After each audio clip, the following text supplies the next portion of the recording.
Hello my friends, today we're going to check out the loading screens of Dune Awakening and see how canonically accurate they are. In total, the game has 57 loading screens, but some of them cover the same topics and some are very much game specific, so we'll be skipping things like fabricators and what you see on the screen, activity logs and other kind of game exclusive tooltips, and we'll be focusing only on the screens that contain a quote or an element of lore. If you want the complete collection of 57, you can click over now. I've arranged them in alphabetical order for your viewing convenience.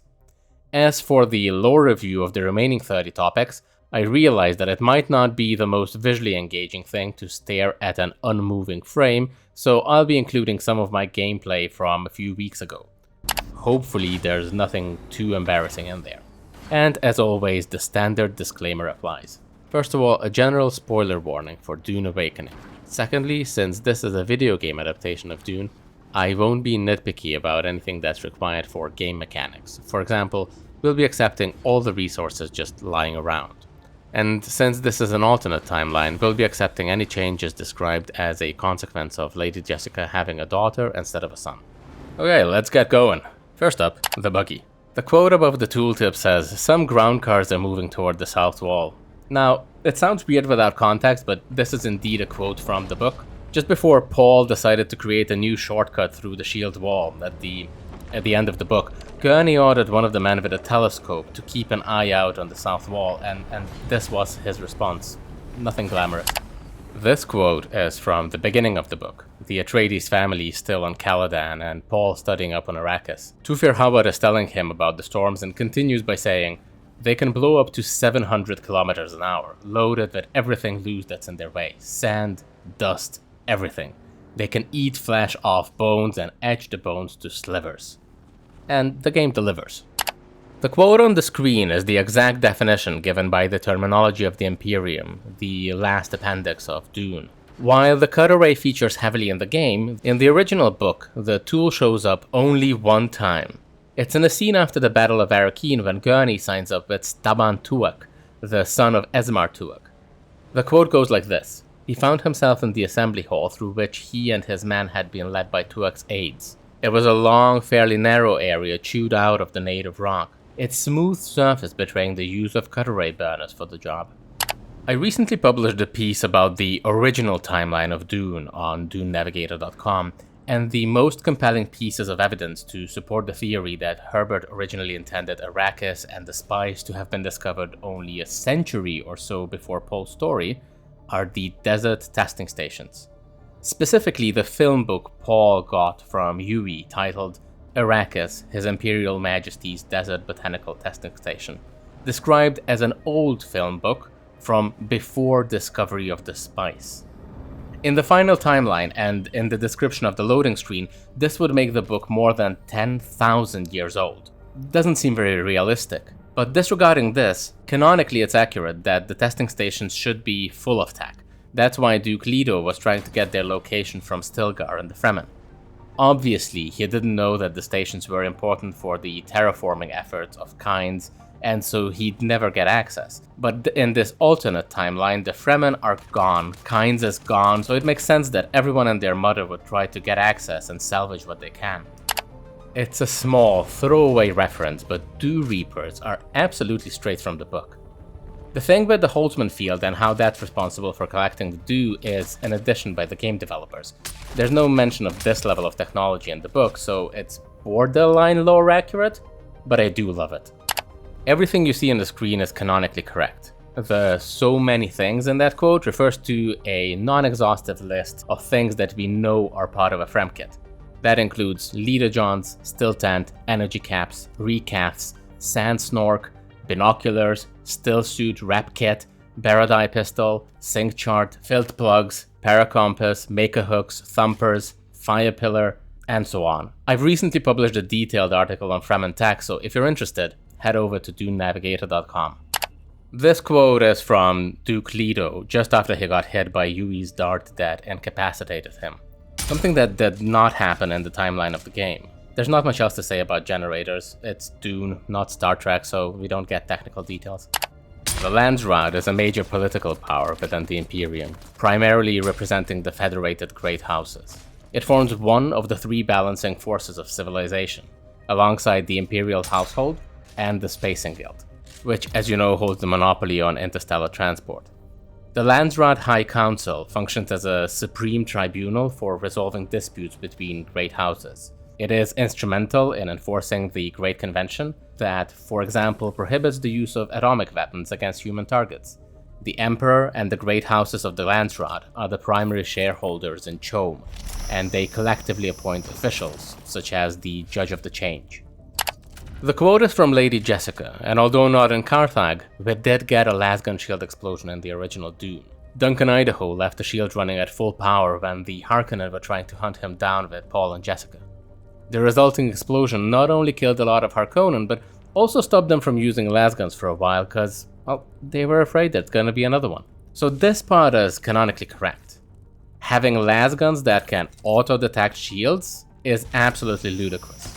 I do understand why it's needed from a game mechanic point of view, but for that matter, we know that Cutterays are basically lasguns too, so they should have the same feature.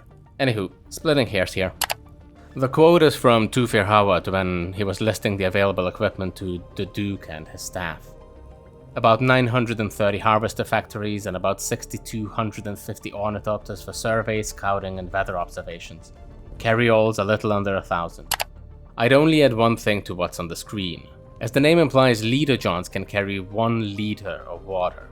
The quote is from one of the Fremen reporting to Stilgar, who in his surprise turns to Jessica and asks what they intended with this wealth. They had 2 liters of water and were considered rich by Fremen standards. This quote is from the scene where Kynes meets up with Leto, Paul and Gurney to show them around the desert. In the book, there wasn't really any differentiation between ornithopters, but the terminology of the Imperium defines them as any aircraft capable of sustained wing-beat flight in the manner of birds. So surely there were different kinds. The name literally breaks down to ornitho, meaning bird in Greek, and pter, meaning wing or feather. So while everything points to a bird, personally, I do enjoy the dragonfly design seen here, in the Villeneuve movies, and in the 1992 Dune video game. Do you remember the quote, "The slow blade penetrates the shield"? Well, this is the original quote in the book when Gurney is sparring with Paul. Gotta say, it's no wonder the movie version is more popular. Everything on the screen is absolutely correct, including the quote that's from the part of the book where Paul and Jessica are heading into the deep desert to find the Fremen. The Paracompass was used where relevant charts were available and where a planet's total magnetic field is unstable, or subject to masking by severe magnetic storms. It's larger than the magnetic compasses we know on Earth, and canonically needs a power pack to keep working. What's missing from this quote is literally 8 words. The full quote goes, "He had recognized it in spite of its unfamiliar shape, a projectile weapon, and that said many things about this place. Another clue that shields were not used here. With the amount of shields in the game, I wonder why they left this one out." It's from the scene where Paul and Jessica finally find the Fremen, but they get into a bit of a fight before becoming friends. The quote is correct, but it's somewhat weird even in canon, considering that all the terms mentioned by the Duke Leto are basically synonyms.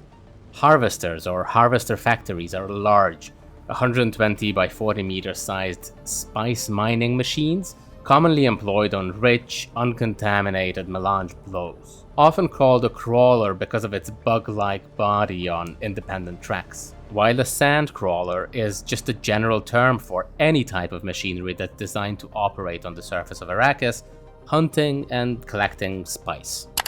That is a quote from Yakin Nefud, the guard captain reporting to the Baron Harkonnen about Paul and Jessica. This quote is from Dr. Kynes, right after the Duke Leto managed to save the crew of a harvester from a worm attack. As they're flying off, Kynes murmured this most famous of prayers. If you know the Litany Against Fear, you also have to know this one by heart. Nothing to add here, this is all correct, and I love that they have incorporated this into the game. The quote itself is from Tufir, as he explained to everyone else why there's no shields on Dune. The quote is from the Terminology of the Imperium, the appendix of the original book. And while we know what a Sinkchart is, the only time it's mentioned in the book is when Paul is reviewing the list of things in a Fremkit. We don't ever see a Sinkchart in action in any of the Frank Herbert books. And the original Dune is the only book that actually mentions them at all, so another obscure reference that made it into the game, and I find this really cool. The quote is from the very beginning of the book, when Gaius Helen Mohiam first meets up with Paul to show him what a Gom Jabbar is. She mentions two major schools that arose after the Butlerian Jihad, the Bene Gesserit and, you'll never guess, the Spacing Guild. Of course, as the story unfolds, we learn about Sook Doctors and Mentats and Jinnah Swordmasters, but originally Herbert mentions the Sisterhood and the Guild. Mohiam continues to explain that the Guild emphasizes almost pure mathematics, while the Bene Gesserit perform another function: politics. This quote is from just before Paul faces Jamis, and Jessica tries to calm herself by thinking through all the training Paul received in his 15 years, both from her as a Bene Gesserit, but also from fighters who are legends in their own lifetime, like Gurney and Duncan. If you're interested in what Prana and Bindu are, head over to DuneNavigator.com. I have a detailed article waiting for you. The Static Compaction Tool is another blink and you'll miss it obscure device that features only once, really. When Paul and Jessica are heading into the deep desert, their Stilltent gets covered in sand and they use a static compaction tool to get out. That's exactly what the quote on the screen describes. I'd only add one thing to this. It's not just wastewater that Stillsuits recycle, but all the waste of the human body.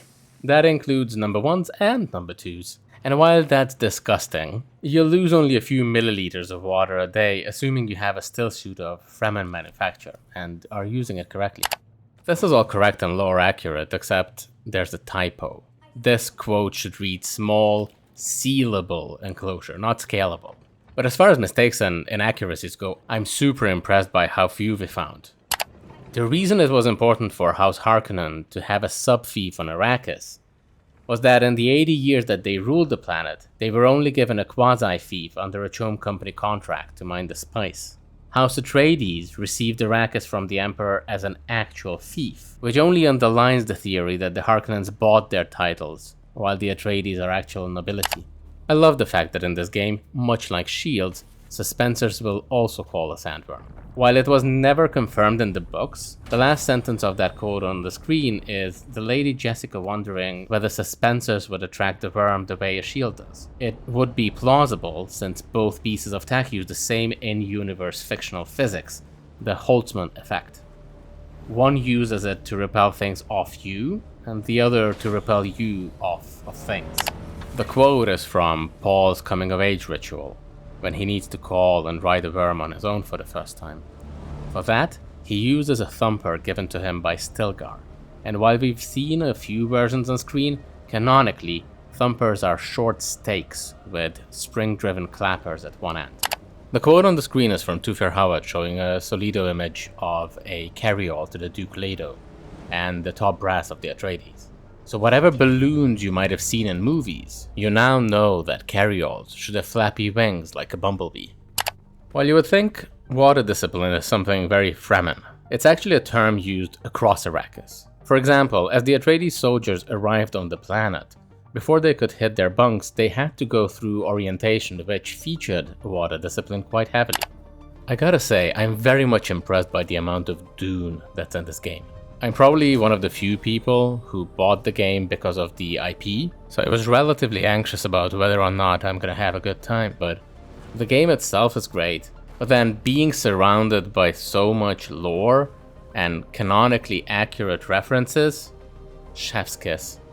If you found this lore review interesting, please let me know by liking, subscribing, and leaving a comment. And definitely leave a comment if you've seen something that I skipped over. If you want more lore, you can find me at DuneNavigator.com. Thank you for watching, and I will see you next time.